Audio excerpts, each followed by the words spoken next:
Bien dice el Bhagavad Gita, la mente puede ser nuestra mejor amiga o nuestra peor enemiga. Nosotros hemos creado cosas importantes para que la mente no sea destruida. Todos los días tenemos excusas, muchas excusas, para no aceptar la falencia personal que tenemos. De hecho, no basta equivocarnos con alguien y nos cuesta horrores acercarnos a decir lo siento, me he equivocado, discúlpame, te amo.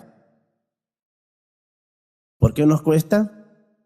Porque tenemos un ego y evidentemente que el ego no le gustan las disculpas. ¿Qué es esta mente? ¿Cómo ha sido creada esta mente? ¿Por qué la mente es tan poderosa? Tan poderosa que puede ser mi amiga o tan poderosa que puede ser mi enemiga. Lo bueno de saber que esta mente es el instrumento para algo, positivo o negativo en nuestra devoción, es de que la mente es un instrumento. Tan solo es un instrumento. La ciencia en la actualidad no ha encontrado el alma dentro de todo el sistema neuronal. Ellos saben que sucede algún tipo de electricidad, un proceso bioquímico en el interior, en cada una de las neuronas y los axones, pero no saben absolutamente nada del alma. Ellos simplemente piensan que el alma de Beethoven es la música hermosa y las notas hermosas que dejó. Eso es la máxima expresión de su alma. Pero no hablan del alma. No hablan del alma porque no la pueden ver. Y ahí es importante la mente. La mente es un instrumento que mediante el valor absoluto del conocimiento, que nos lleva siempre a la verdad, nos va ayudando a trascender. El conocimiento, no la verdad, sino el conocimiento, se llama valor relativo.